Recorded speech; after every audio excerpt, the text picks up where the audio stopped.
हरे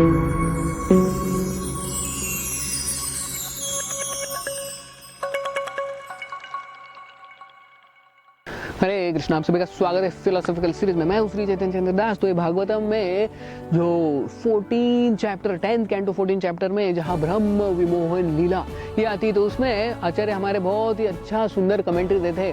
तो जब ब्रह्मा जी सारे बछड़ों को चुरा के लेके जाते हैं, तो उस समय सारे जो ग्वाल बाल इधर उधर देखते हैं, क्या रहे हमारे बछड़े कहाँ चले गए, इधर तो थे, नजदीक थे।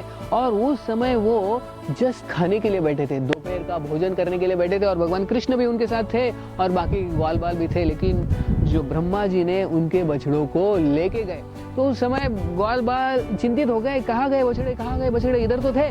तो उस समय भगवान कृष्ण खुद उठ जाते हैं और बोलते हैं कि आप चिंता मत करो, मैं हूँ इधर, आप यहीं पे बैठो, मैं सारे बछड़ों को लाता हूँ। तो भगवान के हाथ में क्या था, कर्ड राइस और थोड़ा पिकल था उनके हाथ में, और वो वैसे के वैसे खाने वाले थे, लेकिन बोलते नहीं, ये खाऊंगा बाद में, पहले बछड़ों को ढूंढ के निकालूंगा। तो फिर भगवान उठते हैं, ग्वाल बाल भी उठने वाले थे भोजन से, लेकिन भगवान बोलते हैं उठो मत, आप यहीं पे बैठो, एक साथ रहो, मैं जाके सारे बछड़ों को लाता हूँ, गैयों को लाता हूँ।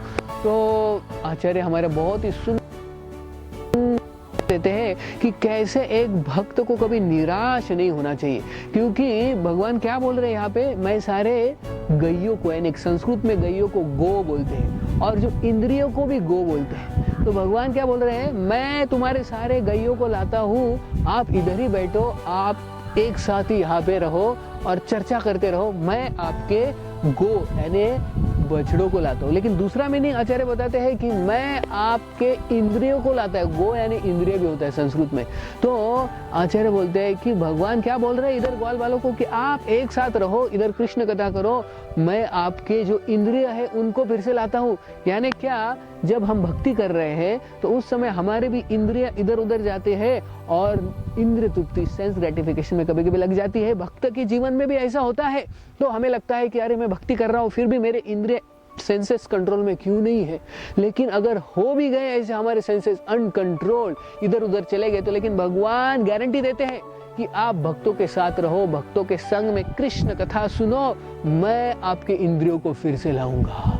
तो भगवान ये गारंटी देते हैं, अगर हम भक्तों के संग में रहते हैं, भक्तों के संग में कृष्ण कथा सुनते हैं, तो भगवान गारंटी लेते हैं कि आपके जो इंद्रियां है गो, अगर इधर उधर चले गए, अनकंट्रोल हो गए, तो मैं उनको फिर से लाऊंगा। आप चिंता मत करो, आप अपना कर्तव्य करो, मैं मेरा कर्तव्य करता। You do your duty, I will do my duty. भगवान बोलते आप भक्तों के संग में रहो, भक्तों के साथ कृष्ण कथा सुनो, मैं आपकी इंद्रियों को फिर से लाऊंगा।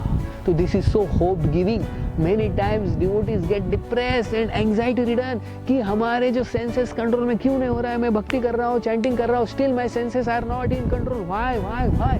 लेकिन यहाँ से हमें समझना चाहिए कि हम अगर हमारा ड्यूटी कर रहे हैं, भगवान के भक्तों के साथ संग में रहते हैं, तो भगवान रिस्पॉन्सिबिलिटी लेते हैं कि वो इंद्रियों को फिर से लाएंगे। So we did not worry about sense control, we do our duty of always staying in devotees association, hearing Krishna katha, serving Krishna. Krishna will do his duty of bringing our uncontrolled senses back again. बहुत बहुत धन्यवाद। हरे कृष्ण।